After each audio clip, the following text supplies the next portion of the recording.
People always ask me, like, do these guys, like, do they deserve second chances?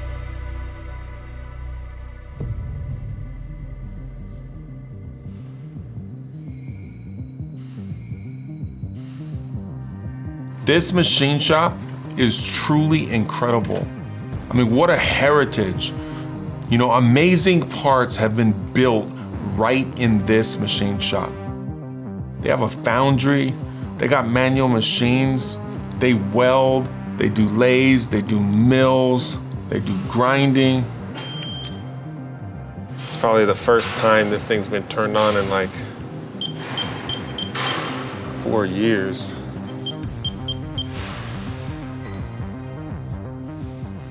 Are they really gonna allow me to do what's needed here? We need to bring in the best machines, the best technology. We need to run this manufacturing plant just like we run outside machine shops. We have a long road ahead of us. But first, we need to find our first 6 men.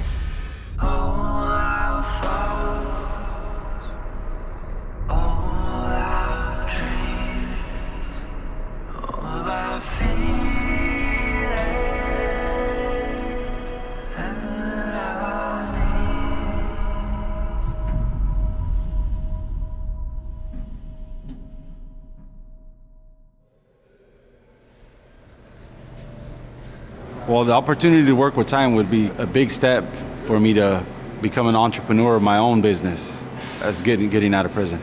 Right now, I'm a little nervous, you know, the unexpected, but I'm all in. Like I was saying in the interview, I'm all in right now.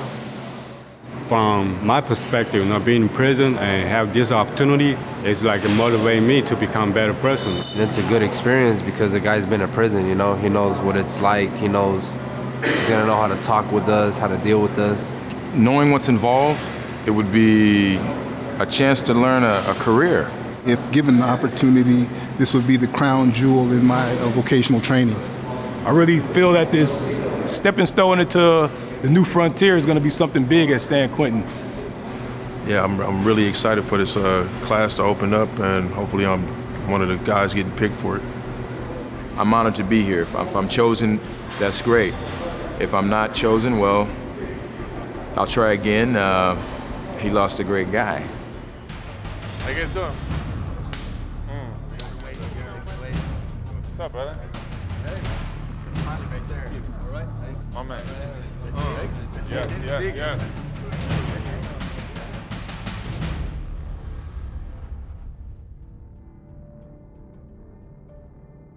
I understood that I deserved to go to prison, that it was my fault. I went in prison and I was enraged. I had ruined everything. I had destroyed everything. I ended up going into solitary confinement for 6 months. I had a roommate in solitary because of all the overcrowding. And he ended up killing himself. I remember that night, I was just like, raw, hitting my head against the door, just knowing that life is over. Looking at everything that had happened and just thinking that all I want to be is dead and be done. I just want to sign out. By myself in a cell, running against the door, pounding my head on the window, screaming at the guards to come in. I don't know how to control myself. I don't know how to handle myself. There's absolutely no way that I'm going to get out. This is one of the last programs that we're attempting to bring back up to speed. Meaning machining or San Quentin prison? Machine shops in general. So we have 4 statewide. This is one of the 4. We wanted to start with 1, get the model and the template done. You've done this. You're successful as a business person and as a community member. And now we're looking at the shop and we're trying to decide, what should we do? Mm-hmm. What should we do? Well, you want my honest opinion? Yeah. I brought this red tape. And I literally just want to walk through this place. I just want to put an X on every machine that I want to take out of here. Quentin was very gracious. He's like, this is an awesome shop. This is really awesome. But pretty much everything has to go. I think we basically gut this whole place, keep the machines that make sense, that you would actually use out in a manufacturing facility right now. I'm like a little overwhelmed. I'm looking at these machines, and they're not small. So I'm like, okay, I don't have a problem with them having to go, but how do I move them? Where do I send them? That runs these machines. This is our construction technology program. This is where we started the training right here. A lot of these guys didn't even know how to read a tape measure when they got here.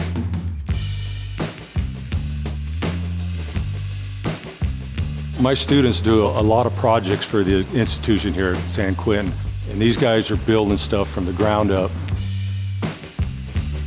I grew up working. I grew up with a mindset that in order to achieve something and you want to be successful in life, that you have to work. So picking up a hammer and swinging a hammer or using a drill or wrenching on something, to me that's natural. When I met Dante, he provided me with an opportunity. So this house is actually built to scale. They start with a foundation and I bring it up. Once they hold every one of them, they can identify the headers and the trimmers and the window sills and the cripples. But when you can build one of these, you could actually take it and build a regular house. Same process, just bigger. This is what he wanted for his dream home.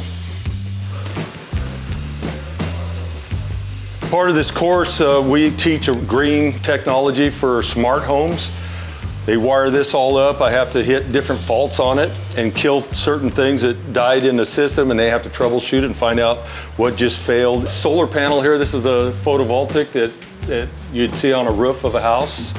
We simulate the sunshine with a 1,500 watt bulb, a windmill with a motor. This is all thermo water panel here. They get a little taste of everything in the solar, the green area, and it might be a direction they may want to take for future employment. So we'll give them a little bit of everything. They got a guy at Titan that wanted to come down here and help support this machine shop. They're wanting to do some big things here. They're trying to get it up to date. So they asked me if I could support that with my inmate help, and I'm like, I'm all in. That's what I do.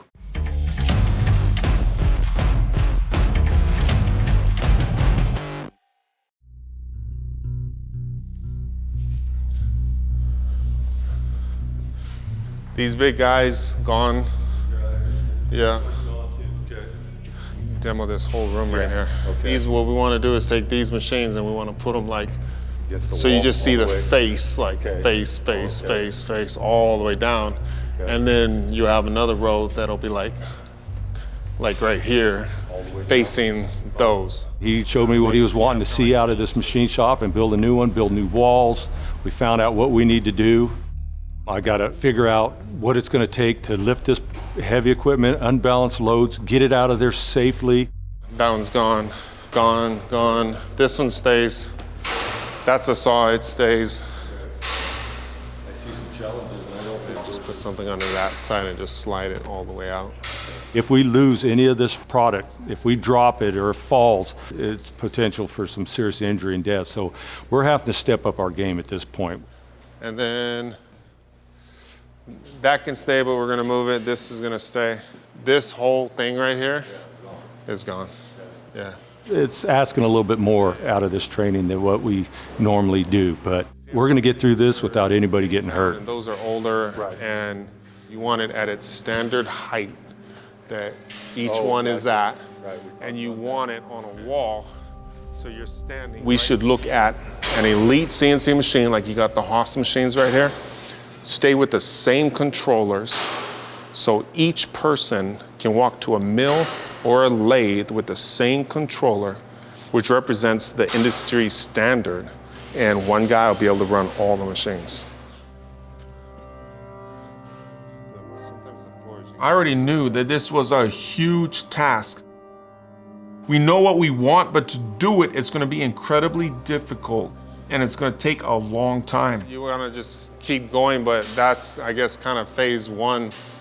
We've got the director on board, we got the superintendent on board, you saw the wardens on board, the principal here is on board. Yeah. So we're ready to get started.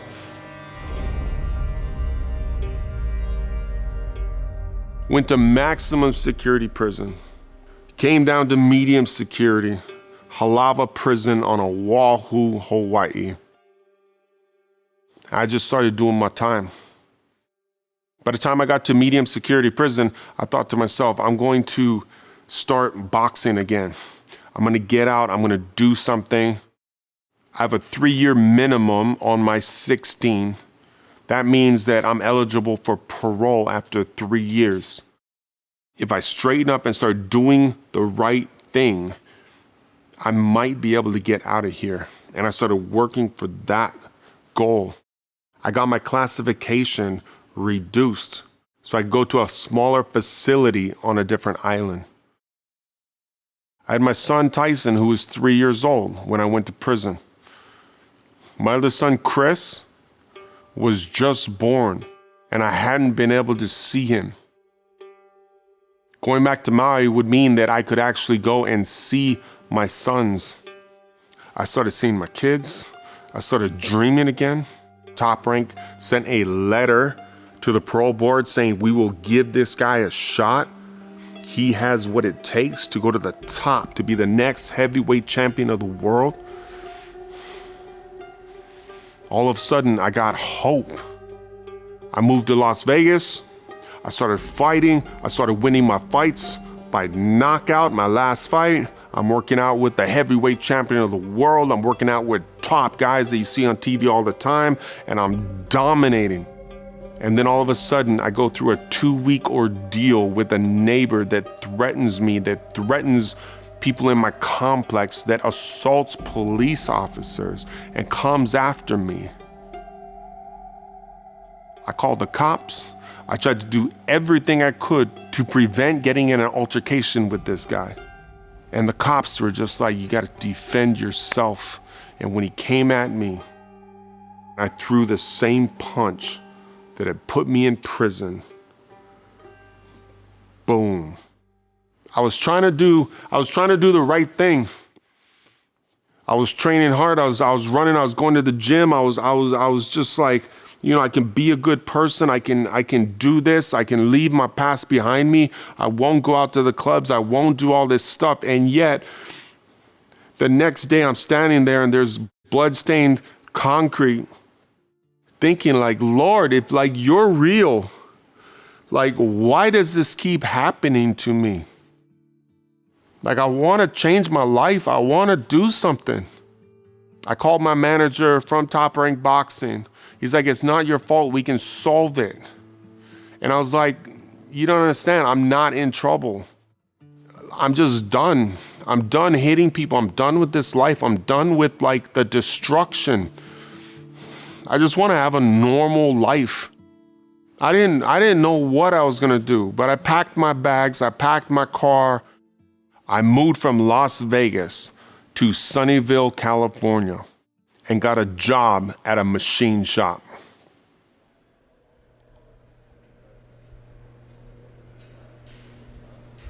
It changed my life.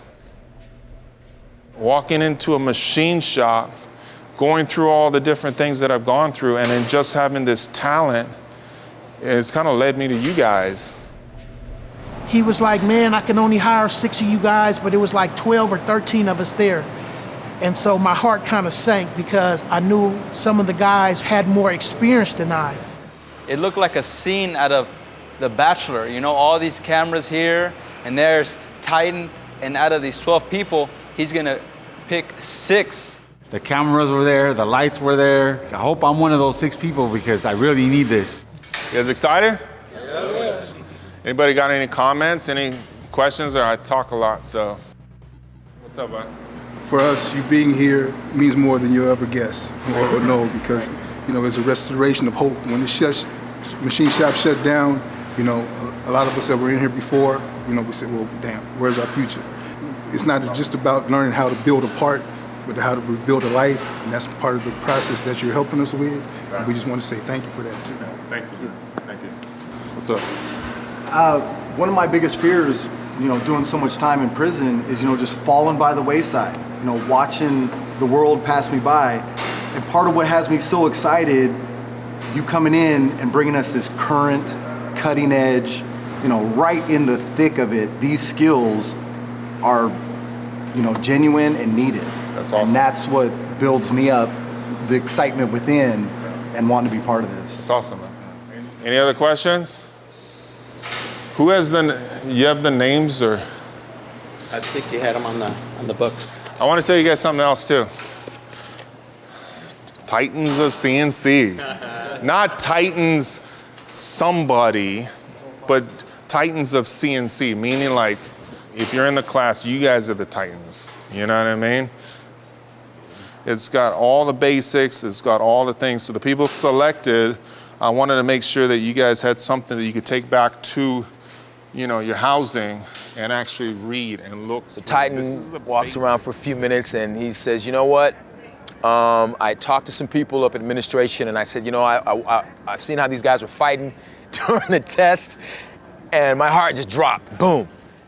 The truth is that I sat in that room and I was more touched than anybody, you know what I mean? And I was just kind of overwhelmed. I walked into the greatest opportunity of my life. I dedicated myself to that job. They put me on the CNC machines and I could see the motors and the axles and everything running, and I was fascinated. I could see the computer and the code running and I was fascinated. And then the machine, I learned how to run it. I learned how to make it hum. I learned how to make it go faster.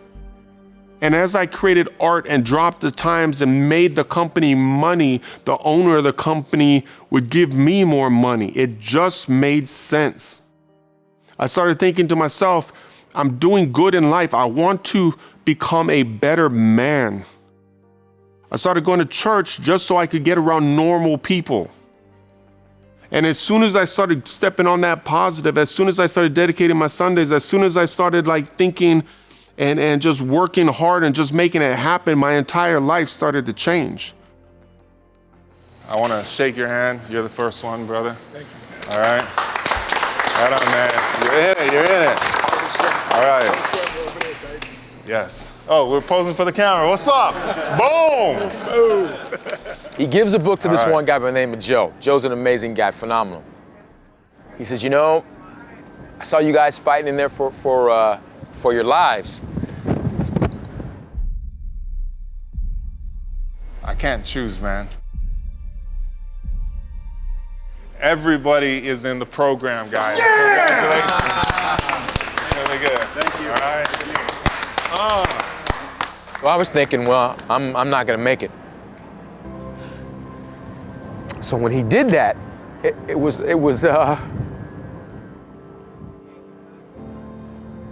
for me, it was to being in this crap. I felt like I was worth something. I felt like it was like the best thing that could happen. Right on, brothers. I was stuck. I was like, whoa, I wasn't expecting it. That was one of the best feelings I had in a long time, to have Ty and say that, you guys are all in the class, you guys are all gonna learn. Hope is the right word. When I saw the expressions of others and how real this was, I just started laughing and I just felt completely excited, filled with joy. What a great day at San Quentin. He's picking up all 12. I knew we made the right decision. This is huge. It's about giving these guys a second chance in life. And I just, thank you. I mean, thank you. So, It's like everything came together at the perfect time and moment in my journey since I've been incarcerated. At that moment, I knew my life was going to change for the better. Titan was giving me a chance at life. He was giving me a chance to learn how to persevere as a man. He was teaching me how to, no matter what your journey is, not to give up. And it was very emotional for me. And he handed me my book, and And I promised him that I would always be here for him and this program. Like, I'm gonna kind of rip one of these things apart and like show you like how this is. I thank Titan for showing that opportunity is possible. I mean, what he's done, what he's doing, I never even thought I'd end up at San Quentin, let alone there'd be something as badass as this.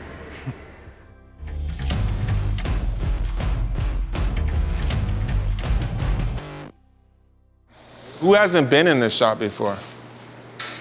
Awesome. So this is gonna be like eye-opening. It's awesome. People always ask me, like, do these guys, like, do they deserve second chances? And I can't speak for the courts. What they've done is out of my control. The court system will judge whether they should ever be let out of prison. But for the ones that are getting out of prison, I believe if they're getting out, we need to give them the best opportunity at a great life, the best opportunity at success. This is what's gonna happen. We're going to gut this entire place. We're getting more CNC machines, and we're gonna do it right. We're gonna do it the way it needs to be done. I talked to Dante, I walked through, and if you look, you'll see X's on all these machines. See like these X's on the machines and stuff? That means that I'm taking them out. We're getting more CNC machines, and we're gonna set the machines in a row. Boom, boom, boom, boom, all the way down to the wall where you walk down, machine, machine, machine, machine, machine, machine. Then that control right there, there's two new ones right here. There's a bunch of old ones, but we're gonna get all new ones. And we're gonna put a wall up, and we're gonna put them side by side at the exact height as the control. So when we walk up and we practice on the controls, it's perfect. Then we're getting rid of all those desks, and we're getting new desks and new computers. All right, guys? All right. Just wanna just take a little walk around the shop. It's good, man. Boom! Woo! I want these guys to be a part of building this elite educational CNC training facility. A lot of things that you do on a drill press, a lot of guys, I want them to take ownership. If they're taking out the old machines, they get it. If they're bringing in the new ones, they're gonna get it. That's why I want you guys to look around, because later on, when you look at this place, it's gonna be awesome. You know what I mean? It's gonna be awesome. Our goal was to get around 12 to 13 machines, mills and lathes, where we could have two students working together and helping each other learn how to program and use these machines. We're gonna start off with something basic. So at the beginning, you know, you make a block, put a hole in it, then do something bigger, something bigger, something bigger. You know? Not only are they ready to come into the program, but we wanted them to be part of the rebirth of this program. Guess what colors the walls are being painted? White, bright white. We're gonna take out all the old technology, all the old machines. We're gonna paint the place, bring in new technology. We're gonna bring life into this shop. All right, guys, congratulations. Boom. To see these men go through the program and to get out on the other side to truly make something of themselves. You need to get one of these young guys in here. Thank you. Right on, man. What we're building at San Quentin Prison can truly change life behind bars. On the next Built Behind Bars. Whoa, whoa. It was thunderous as it rolled to the floor. 7 a.m. and we're gonna make it happen today. From a shop in prison to a community. This is your ticket to owning your own house. For 20 years, I haven't seen this type of hope.